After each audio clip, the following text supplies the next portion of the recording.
In this latest episode, I speak with Dr. Austin Perlmutter, a board-certified internal medicine physician, contributing author to Psychology Today, and co-author of a new book called Brainwash. He co-wrote this book with his father, Dr. David Perlmutter. In the episode, we discuss many of the key principles from Austin's book and how manufactured foods influence our mental state and can influence our decision-making, our emotions. We cover chronic inflammation and the effects on our body and those chronic inflammations, how they affect our mind. We also cover a couple of the things that we can do to counter that, to reduce the inflammation and take control of our lives, mentally, emotionally, and physically. So enjoy the episode. Check out the book on brainwashbook.com. Enjoy.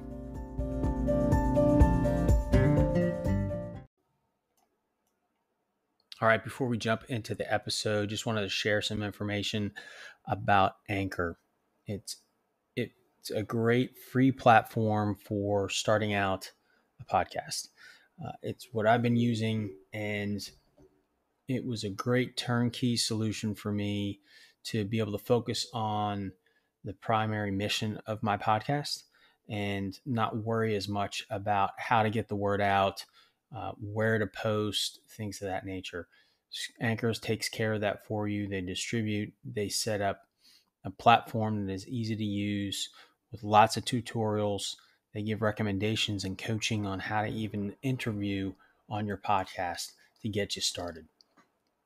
So I would encourage you to look into it, download the free Anchor app, or go to anchor.fm to get started. Now, on to the episode. My guest on today's episode is Dr.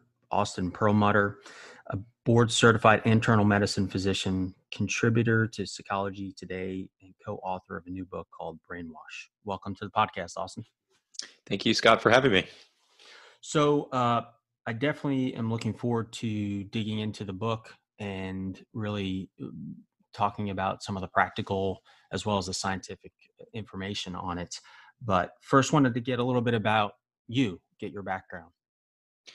Sure. Well, I guess it depends how far back you want to go, but I think the most salient points are that I went to college with the idea that I wanted to be a writer. That has kind of always been my passion. And my goal at that point was actually to do young adult fiction and children's fiction.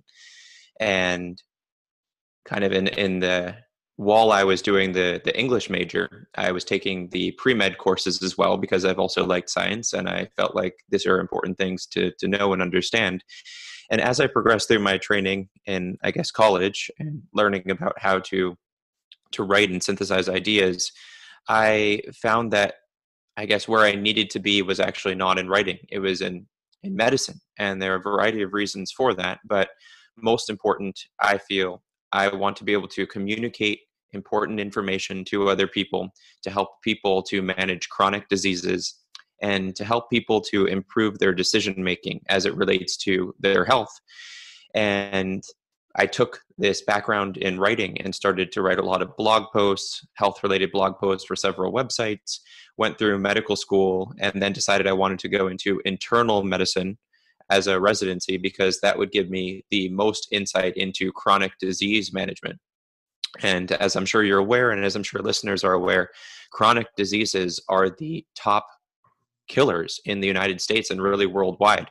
They're also the top causes of our healthcare expenditure, or their top expenses.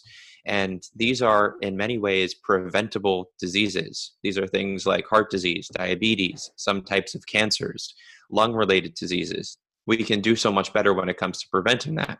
And so I decided to go into internal medicine, again, because this is the training in medicine that best prepares you for managing chronic diseases. And I finished my internal medicine residency about 2 years ago. And at that point, decided that I wanted to do something to bring these messages of prevention to the larger picture, to the larger public. And I was lucky to be able to work with my father on this book, Brainwash, where our goal was to give the reader the tools that they needed to be able to understand how their brain has been in several ways kind of hijacked by the modern world for poor decision making, and how they can take it back for better choices. So that's been, again, my trajectory over the last, let's say, 8 to 10 years, and certainly not something where I feel I've reached uh, the absolute uh, plan for the next 10 years. But I'm really happy to be able to bring these messages to the public, because I think that of anything we do, the way that we make decisions has really not gotten enough emphasis, and it's something that we can leverage to improve our quality of life, really independent of who you are.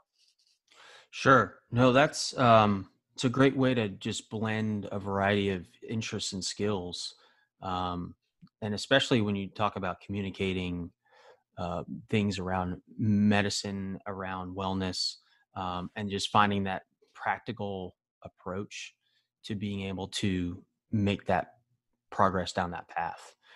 It seems like that's an area that always seems to be a challenge in being able to, you know, act on some of the information. There's in today's society, we have tons of information. It's just sometimes how do you distill it all down Yeah, to actionable? that is absolutely right. And, again, as my dad and I say, you have all these books on your bookshelf. I have books back here. You probably can't see them on right now, the podcast, but I have a ton of books behind me. And that is great. But unless you're able to take the information from those books and translate that into action, they're really just, paper sitting on the cabinet or on the bookshelf. They're not doing anything for you. And we all have this great knowledge that comes from listening to podcasts like this one, or watching maybe TV and learning something from the TV, listening to the radio. But so much of the time it goes in one ear and out the other. And so the question is, how do we create strategies so that we're able to follow through on this valuable information? Like the most basic information is you need to eat healthy food, you need to exercise. There's nobody out there saying it doesn't matter what you eat, it doesn't matter if you exercise. We know that that stuff is important, and we know that those two things combined would probably cut out a huge percentage of these top killers of Americans, right? That if we ate Right. healthier food and exercise, rates of heart disease and diabetes and hypertension and stroke would all drop dramatically. But it's not a question of knowing that those things are important. It's a question of saying, once I know that's important, how am I going to actually make those changes in my life so that I eat healthier food and so that I exercise? And something that we describe in the book is, unfortunately, especially as it relates to eating healthy food, the deck has been stacked against us. When you go to the grocery store and you look at the food that's on the shelf, 68% of those foods, in a study of 1.2 million foods in America, contained added sugar, and that's food and drinks. And why does that matter? It's because added sugar does nothing for us. Maybe if we were hummingbirds, it would be a good plan. But for the average person, you need to be getting a whole lot less sugar than what you're consuming. That added sugar is unnecessary calories, but it also spikes the production of the glucose in your bloodstream, or it converts to that glucose in your bloodstream. It leads to insulin resistance. It leads to adipose tissue deposition, metabolic syndrome. It's really just not good for us. And, it's in essence a poison that is in the majority of the foods and the foods and drinks that we are consuming. And so if you think about this from the perspective of, the messaging we get, which is eat healthier foods, yeah, that's a nice idea. But if you are only exposed to unhealthy foods, it makes it much harder for us to make the good decisions. So the first part of the book is describing how, again, the deck has been kind of stacked against us, and we have to understand that before we're able to start making healthier choices, and to appreciate that, in many ways, it's not our fault for being unhealthy, but it is on us to start making decisions to become healthier. So along those lines, what's something that we can do to kind of hedge against that? Right. So the first things that we need to be doing are to be aware of how the modern world has been set up as it relates to our relationships, as it relates to our general health, as it relates to our mental health, to understand that, for example, when you turn on the television, those ads are specifically designed to entice you to buy products. They are designed to make you feel like you're not enough as you are right now, whether that's being not skinny enough, whether that's being unhappy, whether that's being not having that ideal life that whoever else has on Instagram. You need to understand that the advertisement game is set up for you to feel like you don't have enough. And once you can appreciate that, then you can start developing your own sense of enough or whatever it is that you actually care about, so that you're not making the decisions that only benefit other people that are trying to sell you a product. So that's the first thing, is to be aware of what's going on. The next thing is, and just as important, is to build a brain that enables you to make good decisions. And so if you think about the decisions that we're making, what we decide to do is a reflection of the wiring of our brains. And if we want to make good choices as opposed to bad decisions, we need to design a brain that preferentially makes good choices. And how do we do this? Well, there are a variety of different tools that are readily available and that are completely free. Some of the easiest are going to be getting enough sleep, getting a bit of exposure to nature, maybe doing a 10-minute mindfulness or meditation session each day. Now, why are those things important? Well, if you think about sleep, we've thought for a long time that it was just kind of a second tier activity, that you do that when everything else is taken care of. But it turns out that if you want to be productive, if you want to be creative, if you want to be emotionally stable, and if you want to make good decisions, getting that 7 to 8 hours of sleep a night is absolutely essential. And we can see from the scientific literature how that sleep changes our brains. We can see that after one night of sleep deprivation, there are changes in the connection patterns and activation patterns within our brains, and that translates into increased emotional reactivity. We also know, I think we all kind of understand this based on the way we feel when we don't get enough sleep, that if you skip sleep, you're not going to be able to focus as well. I know this is definitely the case for me. Just think about what it's like to try to drive through the night when you're really tired. You're not maintaining focus on the road. It's Yeah. clear that that's what happens.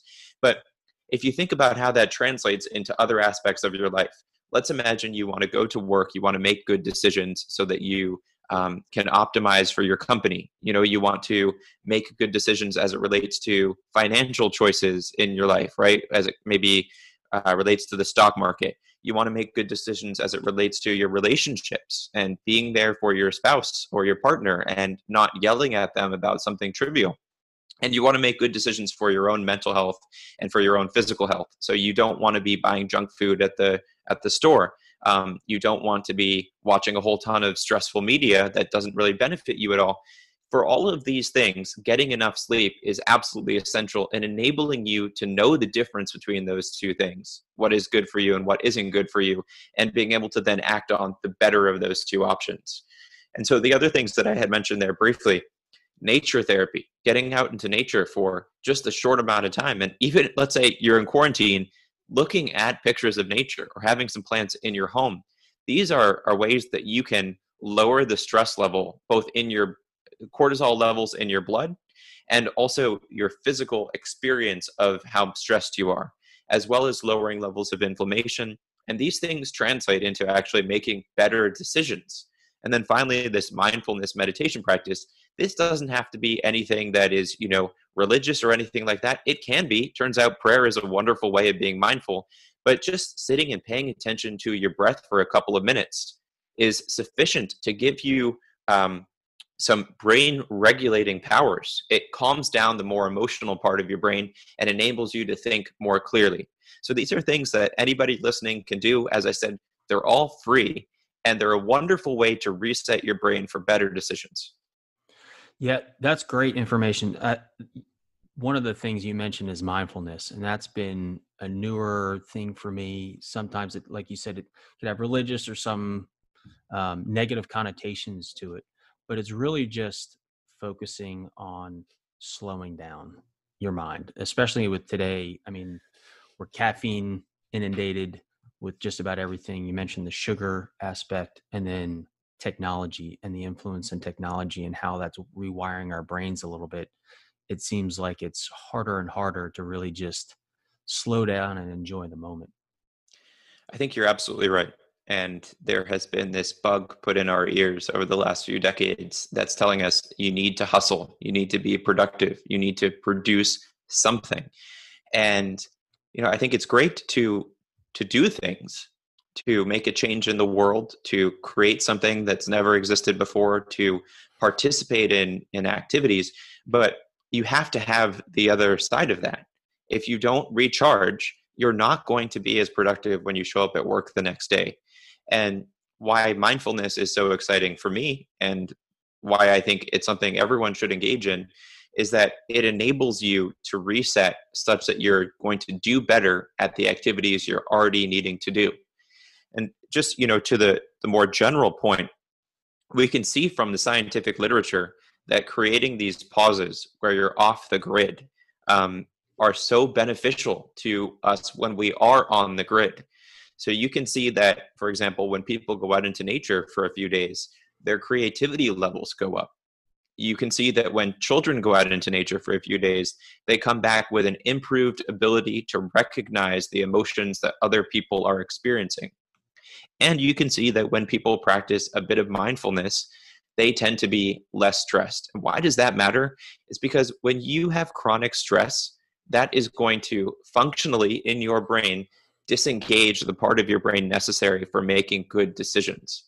So, unless we incorporate these more restful activities into our lives where we're off the grid, both in our houses, right, being mindful in our houses, or maybe getting out of our houses when that's possible, going out into nature for a bit, we just aren't going to do as well at the activities that everyone tells us we need to do well, right? Or that we actually do need to do well. We're not going to do as well in our jobs. We're not going to do as well in our relationships. And we're not going to do as well when it relates to our own sense of physical and mental health. Yeah, absolutely. And, like we were saying, that the always on, I mean, mention religion. I mean, whether you are a Christian or not, I happen to be, and, it's biblical, right? You go to Genesis 1, they talk about, you know, God even took a day to rest for one day. Not that he needed it, but just to set the precedent. And so whatever that rest, that Sabbath, or whatever your belief construct, there's some validity to that across all platforms.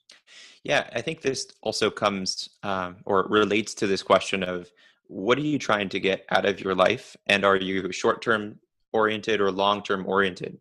Because if you're trying to maximize your short term gains, then that's probably going to come at the expense of long term success, right? If you want to say, I'm going to use up all of my fuel really quickly, drink all the coffee, spend every waking moment on this project, ignore my other obligations, that's a very short sighted plan.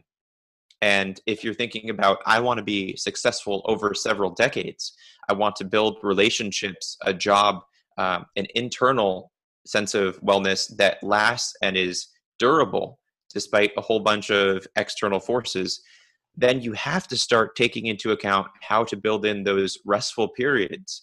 Otherwise, it's just not going to work out.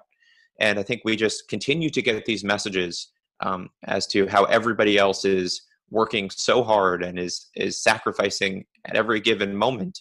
But maybe some of those people are successful, but those are the outliers. In general, people who are successful have some balance built into their lives, and we have to start doing it early. Otherwise, it's going to be increasingly challenging. Things will just, your calendar will get full, and you'll find yourself, like so many people, maybe having all of the busyness, but none of the actual success that you were looking for.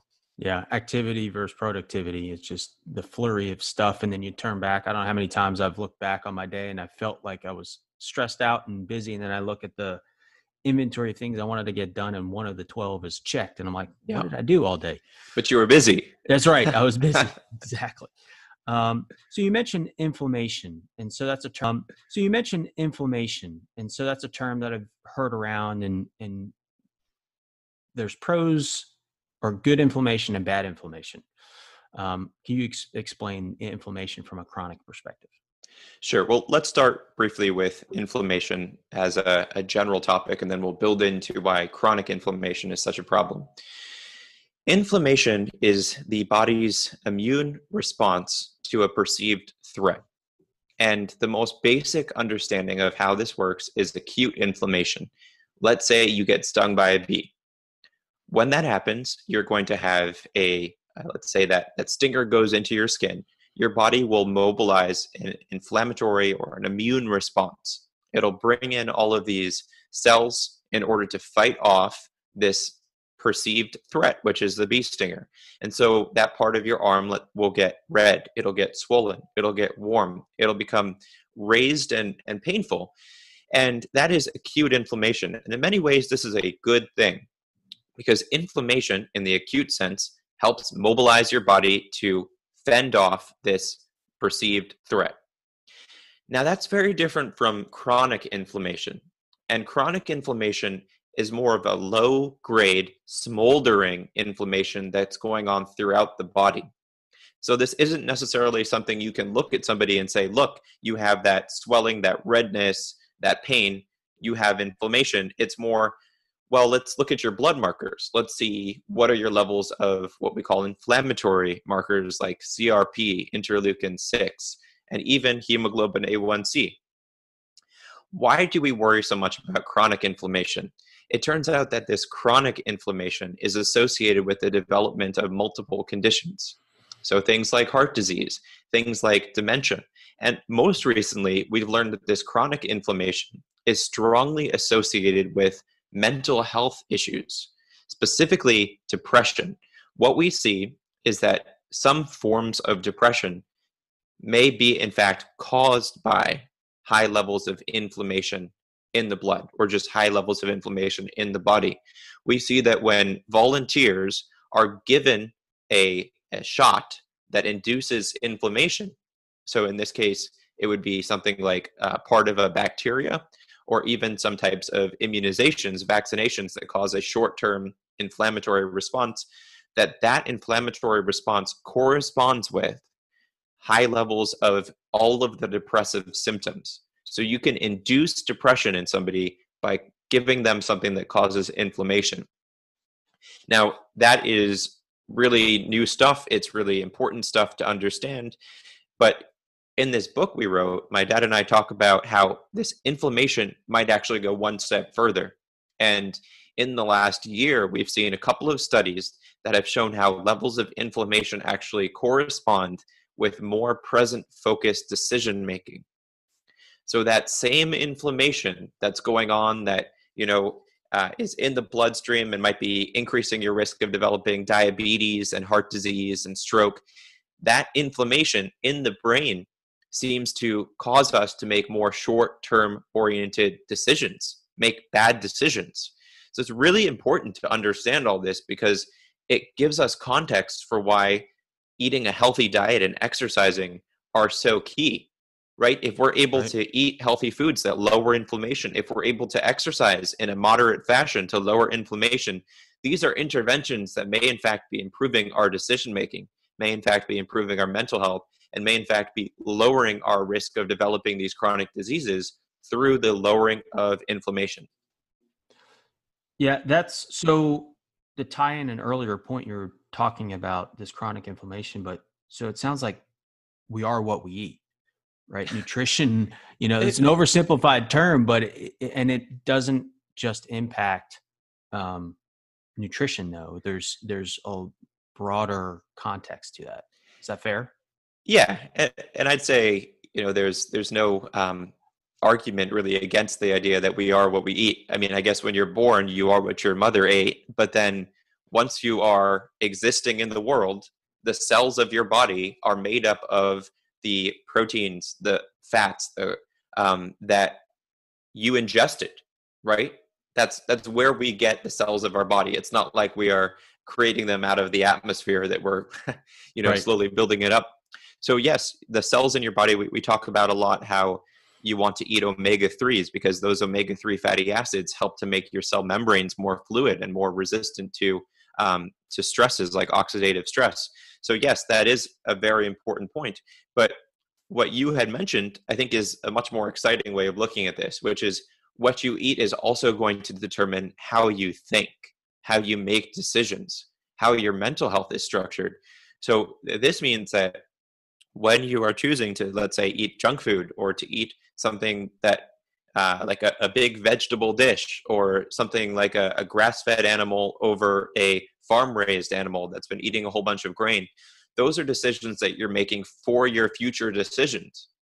So you can see how you can get into this spiral of eating these junk foods, these processed foods that increase inflammation, that lead you to making more present focused or short sighted decisions. And what are those short sighted decisions? Those are going to be things like eating more of those junk foods.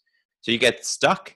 And it's really important for people to understand that, because it also shows us how we can escape from this spiral, that by lowering inflammation through eating healthier foods, the fog will be lifted a little bit and you won't be so compelled to continue to eat these things that you know are bad for you, but you can't help yourself but continue to choose.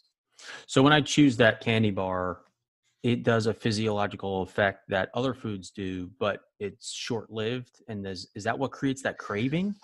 Is that Yeah. So I think that there are a couple of topics that are worth dissecting from what you just said. So one is what actually happens when you are craving something. And this is more of a dopamine based response.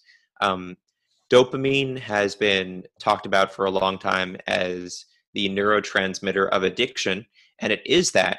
But it's important to note that it's not so much that dopamine gives us the reward, right? So if you ate the candy bar, it's not that high level of dopamine is what's going to make you feel, oh, wonderful, I'm so glad I did this. What dopamine does, though, is it tells your brain this was something that is worth continuing to pursue or not. So if you eat that candy bar, you're going to get that dopamine bump, and it's telling the brain, I learned that this is something that then produces later on some endorphins or opioids in my brain that makes me feel good. So in any case, what I mean to say here is that, yes, that these modern day foods are designed to activate our dopaminergic system. They are designed to be craving worthy so that we continue to want to eat those foods. But as it relates to the inflammation piece, I think that it's better to look at the inflammation as more of a chronic buildup. And so, how does that happen? It's probably more through when you eat these unhealthy foods, they build up fat cells, specifically this visceral fat, the fat that exists usually around the belly is where we think about it. And those fat cells actually produce higher levels than other cells of inflammatory chemicals. So the process seems to be that when you eat foods that are unhealthy, let's say refined carbohydrates, let's say unhealthy fats, those translate into the development of more of this unhealthy adipose tissue that builds up around the gut. And that adipose tissue, or those fat cells, actually produce signals that go up to your brain and cause you to make poor choices, because those signals are, in fact, the inflammatory signals. So it's a multi step process, but I think it takes a little bit of time to build up, because you actually have to build up the mass of that visceral fat that is then sending the signal up to the brain. We talked on food and diet and the influence, and sleep as another contributing factor. So we kind of glazed over technology. Mm. Obviously, technology, there's like anything else, there's pros and cons, right? It's a great tool. We're able to do this podcast. We're able to connect. We're able to, I'm sure it probably helps in your medical research with big data. But there's some things that we're starting to learn that I'm sure is in your field of study that are negative contributors. Can you expand on that? Sure. I think that you were right when you said that technology is a good thing and can also be a bad thing. You know, it's very easy for people to just group things into the good and bad polar opposites and say, "Oh, technology is bad. We should all move to the farm." But that's not practical for most people, and I don't think that's actually a good plan. On the other hand, I don't think it's reasonable to say all technology is good and people are just worried about nothing. You know, it turns out that, like many things, technology just emphasizes what already exists in the world. And so what you have is this incredibly powerful tool that it can emphasize things like negativity. It can emphasize things like anxiety and anger, and polarization towards other people. But it can also be a wonderful way of bringing people together. So the bottom line is technology itself is not good or bad. It is how it is used that matters. And one unfortunate part of the modern day reality as it relates to technology is that much of it, and some of the biggest platforms that people use, have been purposefully engineered to capture our attention and to capture our money, to make us upset, because that is how these things profit. So if you are a streaming video service, for example, you keep eyeballs on the screen by putting people into a queue that promotes kind of more sensationalized content or more extreme content, because that's where people will continue to tune in. It's the same with the news. If you are a news station and you put up, oh, the world is a wonderful place, there are a couple of bad things going on, but we're going to have a balanced approach to saying what is good and what isn't good, that news station isn't going to activate our emotional brain centers and keep us wanting to watch as much as one that says the world is absolutely falling apart. If you don't watch this next section of the news, you are going to be at risk of having something terrible happen. Breaking news has to be happening all the time because you need to have something to put in that bar that runs along the bottom of the screen. Right. Um, and as it relates to social media, what you see is that the voices that tend to be most prominent are those that are calling out other people for being bad. And so what then develops is different camps of people who are all kind of patting each other on the back and saying, we know best. These other people have no idea what's going on. And usually that tends to be split down something like a political affiliation. And I see this in my social media, as I'm sure you do in yours, is that you have the Republicans and the Democrats. And both of these sides keep saying how horrible the other one is. And there's really not a whole lot of actual conversation about similarities and where we can make progress, right? It's a reflection of what you see in government right now. And so, with all of this said, I think the goal is for anyone who wants to continue using technology, I'm definitely one of those people, is to have a plan for how we interact with technology so that we are using it and it's not using us, so that we are benefiting from it and it doesn't take away from our quality of life. And to this end, my dad and I developed this tool in our book, which we call the test of time. And it's a helpful acronym that anybody can apply basically anytime they're engaging with modern technology, these digital technologies like TV, even radio, but cell phones, computer screens. And the test of time is T.I.M.E. T is for time restricted. So that means that when you are engaging with this technology, you want to set yourself a limit for how much time you're willing to spend.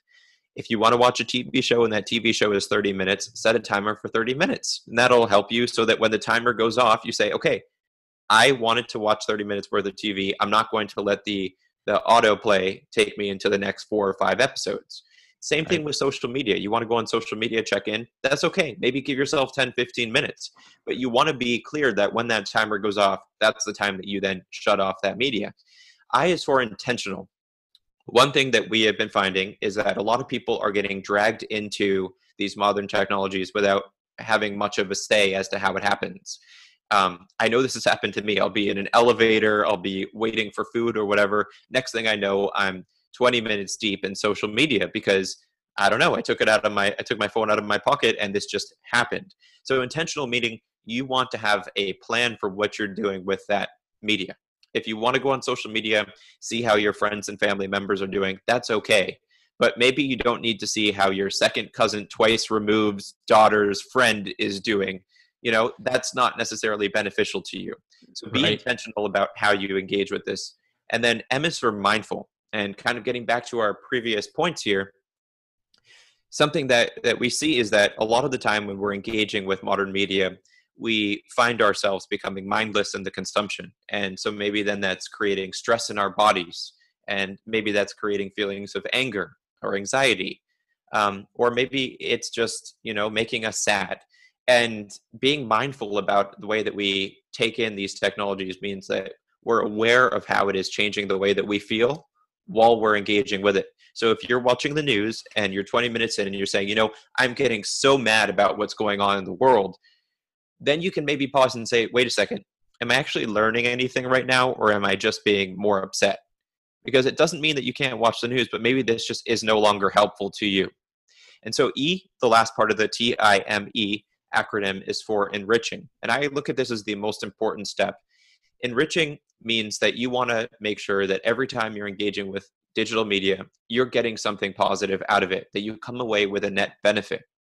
And the best way to apply this is after you've finished engaging with media, let's say watching TV, you watched a 30-minute TV show, you can ask yourself, was that a benefit in my life? So if you're watching some beautiful Discovery Channel show about animals in, I don't know, some forest, you might say, yes, that's wonderful. I was renewed. I feel an increased sense of connectedness with nature, and I feel more calm than when I went in. You can say that was a positive experience. I would do that again. But if you're watching 3 hours of reality TV and you finish up and you ask yourself, was this an enriching experience? You might say, no, I really could have done a whole lot of other things with my time. And when that happens, when you realize it wasn't the best use of your time, then you come back to the start. And so next time that you engage with this media, you say, how can I change this time parameter? How can I change the intentionality parameter? How can I make it more mindful? So that it's an evolving, iterative approach to making sure that you are best benefiting from your technology. Right. That's a great straightforward tool. And it kind of oversimplify kind of what you said is it seems like it's much of it is degrees, not binary. Sure. And we kind of need to give ourselves a little bit of grace too, that we may get sucked into these cycles because that's what it's designed to do. But when you catch yourself, pause and then find a way to kind of reclaim that. Is that a fair way to say that? I think that's absolutely accurate. And, I will watch movies sometimes as well. It's not telling people that you shouldn't enjoy this stuff. It's not telling people that you need to blame yourself if you do get sucked into hours of social media. And especially right now, where a lot of people are home, they're not able to go to their jobs, do their usual routine.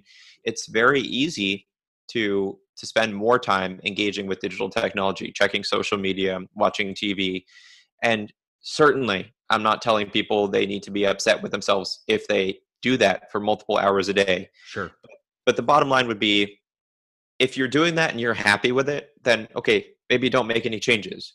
But if you're doing that and you feel like, I kind of wish that I wasn't so fixated on this for so much of my day, then that's where you can apply this and start making some small changes and see if that improves your quality of life. And if so, maybe continue. Yeah. So kind of, is it impacting your relationships? Your family. I'm married. I have 3 little girls. Are there things bubbling up that you should be like, oh, this is kind of impeding on this, that, or the other? And you kind of dig into this, I believe in the book called the Disconnection Syndrome. And so how does that relate to what we just spoke to? Sure. Well, we talk about this disconnection syndrome as a physical manifestation in the brain, where we have these 2 parts of the brain that have become disconnected. They're no longer communicating as well as they should be. And one of those parts of the brain is the prefrontal cortex, that is essential in enabling us to make well thought out decisions. The other part is the amygdala, which is part of the limbic system, which is kind of an emotional center of the brain that tends to get us to make more impulsive decisions. And what we need to be able to manage the world and to be able to make good decisions is for those 2 parts of the brain to be in constant communication. But we see that many aspects of the modern world have disabled that communication. So when that happens, we make poor choices. As it relates to, again, disconnection syndrome, we're talking about a physical breakdown between the connection in these 2 regions of the brain. But as that manifests in aspects of our lives, what we talk about is that we are disconnected from good health. We are disconnected from our own mental and physical health. We are disconnected from each other, and we're disconnected from the planet as a whole. And so what we seek to do in the book is give people the tools to reconnect. And so that means reconnecting with yourself, reconnecting with other people, reconnecting with the environment, because as it turns out, this reconnection is what is strongly correlated with higher levels of general well-being. We know, for example, that people who spend more time in nature tend to do better as far as their general health, but also their mental health. We know that people who have stronger relationships with other people tend to do better in their physical health as well as their mental health. And we know, obviously, that people who have a stronger relationship with their own health, meaning that they're looking after themselves, tend to do better with physical and mental health. So what we're advocating for here is that people who are out there experiencing the modern world and are probably experiencing some of this disconnection where they feel like their health isn't what they wish it could be. They feel like their mental health isn't what they wish it could be. They feel like they could have stronger bonds with their friends and family. That they start making some of these changes that we talk about in the book, which are as simple as getting a little bit more sleep, right, as a starting point, Right. that will enable them to move away from disconnection and into reconnection, which is really, we argue, the default state for humans. We're basically set up for connection, and it's just that certain aspects of our world try to convince us that it's better to be more disconnected, and it's just not a good plan. It's not working out for us, and it's time to make a change. Yeah, we're definitely designed for community, and you know, foundationally, it is on the individual, right? Self-care. If you don't bring your best self, it's going to be hard to contribute to your family, to your work, or even bring your best self forward.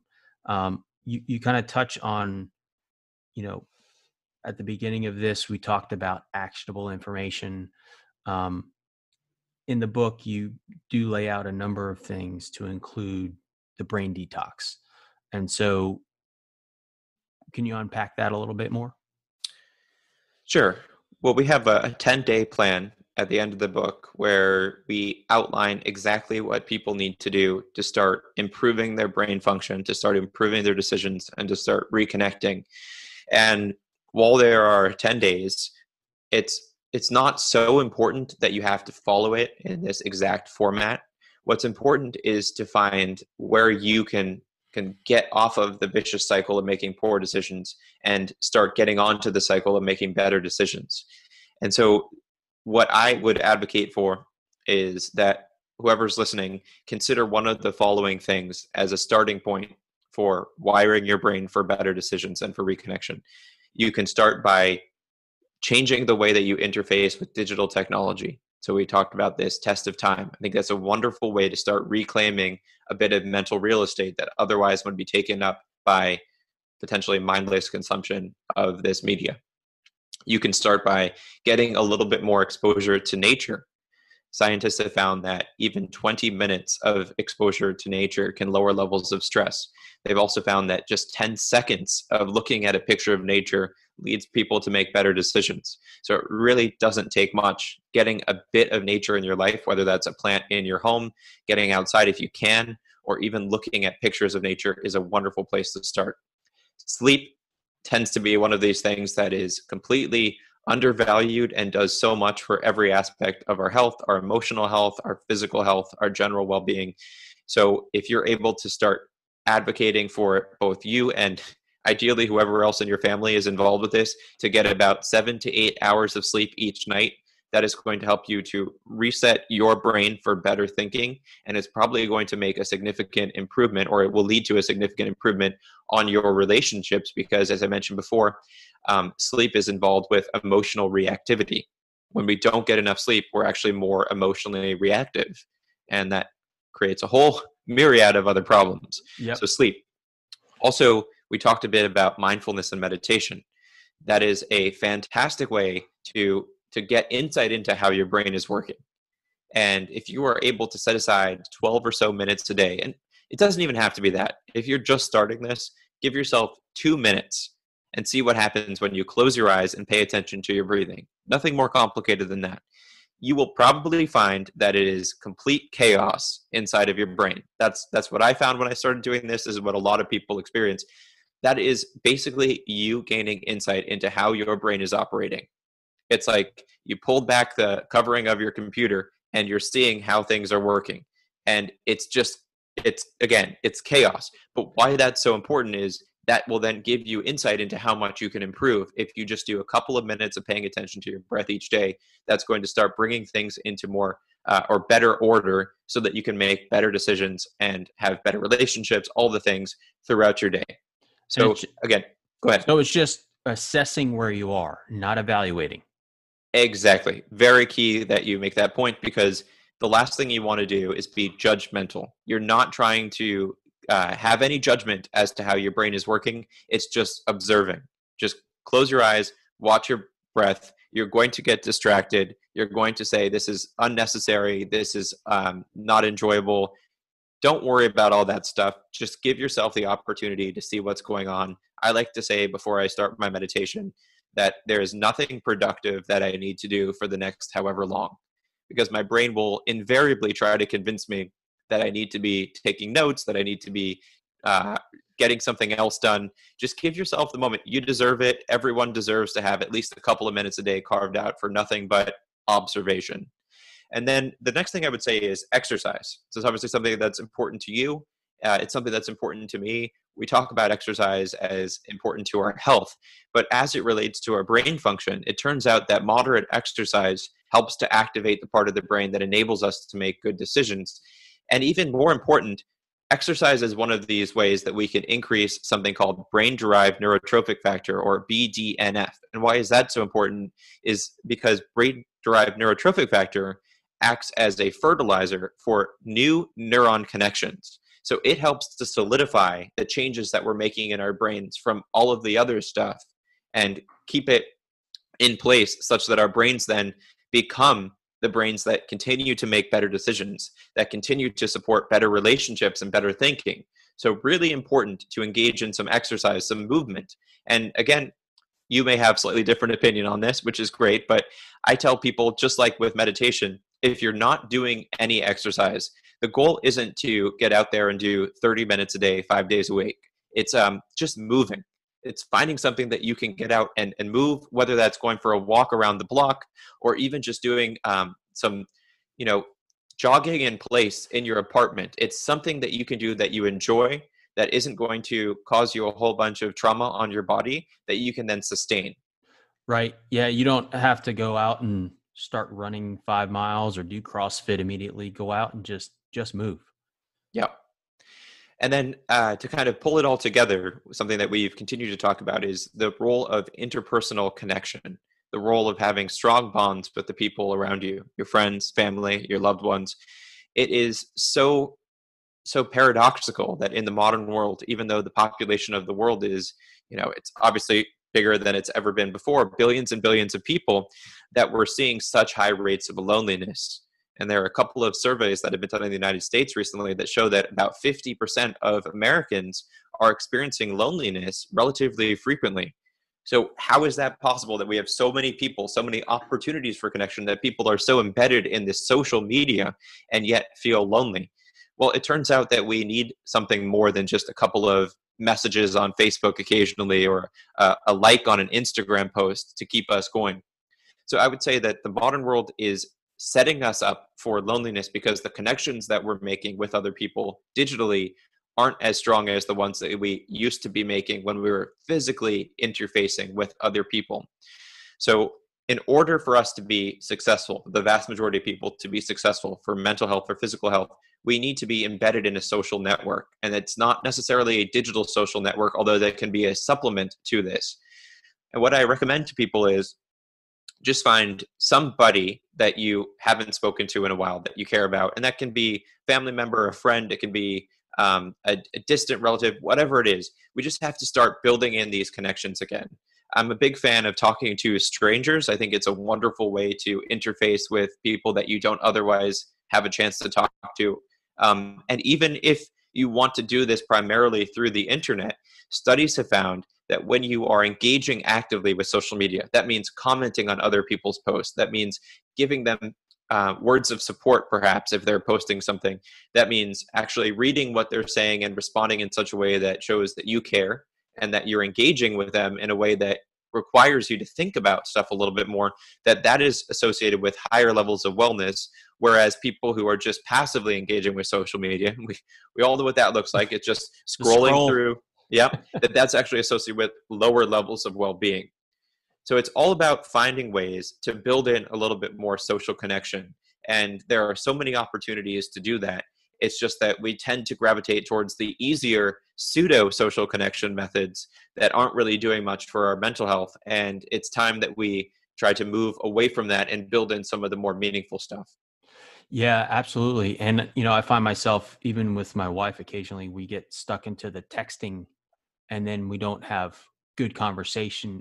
And because it's just text, you lose elements of the emotional aspect, context to the communication sometimes, and it can lead to, not the best conversations when you do reconnect at times. And then conversely, with this quarantining, it's kind of forcing a reevaluation, at least in our house, how we spend our time. And then using, the platform we're using right now to communicate as a web conferencing, uh, where we just set up uh, a double date with friends who moved away, and we haven't seen or talked to them much, but we're going to do a Zoom connection and have a glass of wine and connect. Um, I think that's great. I actually did. Well, I've been doing a lot of FaceTime and Zoom connections. I did one the other day with a bunch of neuroscientists across the world. So I think there were over 100 people in this group.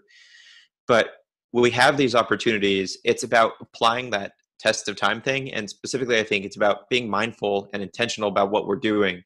So if you're having this Zoom call with your friends, it might be tempting to say, okay, well, we're online, so I'm just going to be on my phone here or distracted.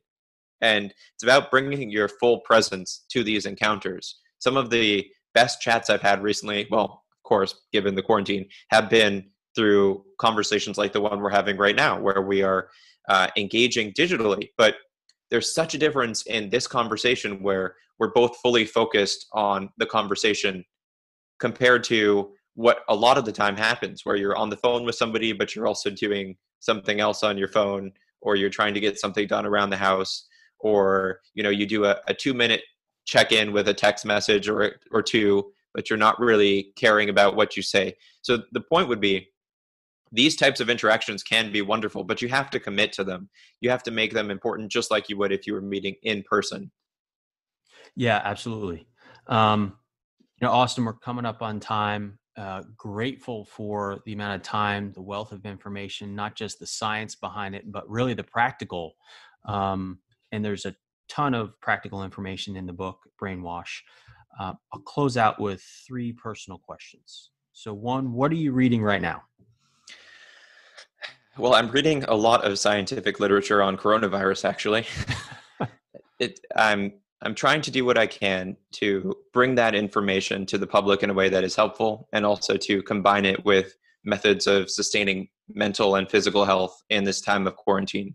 So I'm actually reading literature on how people adapt to quarantine and what that does to their mental health, what it does to their experiences, and trying to translate that into applicable information for people who are watching or listening to my videos. As far as the more in personal development literature or books, I'm kind of in the middle of a bunch of books. I'm rereading a book by Dr. Jeffrey Bland, which is called The Disease Delusion. I'm reading some work by Alan Watts. I'm kind of always reading work by Alan Watts, but specifically reading a book that he's written about anxiety, which I think is really relevant in the current moment. And I think those are more of the fun books that I'm reading at the moment. Okay. So, what are you listening to, music or podcasting? I'm actually taking a bit of a break from listening to podcasts at the moment, and I'm doing more music. I think that it's been helpful to me because I'm doing a lot of, as I said, a lot of reading about coronavirus, both through the news and through medical literature. And so I think I'm getting a lot of information just in the day-to-day right now, and podcasts sometimes are, when I'm saturated, don't do so well as far as helping me to improve my quality of life. So I'm listening to more music, and I'm listening to a little bit less lyric heavy, more melodic music, because I find that that is more calming to me and helps to get me into a bit more of a state of flow with my work. Great, great. And this is the Rest and Recovery podcast. So do you have your favorite rest and recovery method that you like to do to just decompress? Yeah, well, my overall favorite thing that I do in the day as far as getting me into the right mental state and allowing me to recover from whatever else is going on is my meditation practice. I do 20 minutes of meditation in the morning. I tend to do it after coffee, which may not work for everybody, but for me, it enables me to not fall asleep when I'm sitting on the couch for 20 minutes. But it is the best way that as I said before, can reset and see where my brain is at and try to bring that down to a more steady state, relaxed place for me to start the day. I also try to do something towards the end of the day as far as just a bit of movement. And then after that, some of the kind of decompression after the exercise to get me into a good place for sleeping. I think those are the big things. Okay. And one final question. Where can people find you on the interweb? On the interwebs, yeah. I have a Instagram account. It's at Austin Perlmutter. I have a Twitter account. It's at Austin Perl MD. And if people are interested in reading blogs that I've written, that my dad have written about these topics, the best spot to go is brainwashbook.com. Great. Again, Austin, appreciate your time and insights. Have a great day. Thanks for having me, Scott.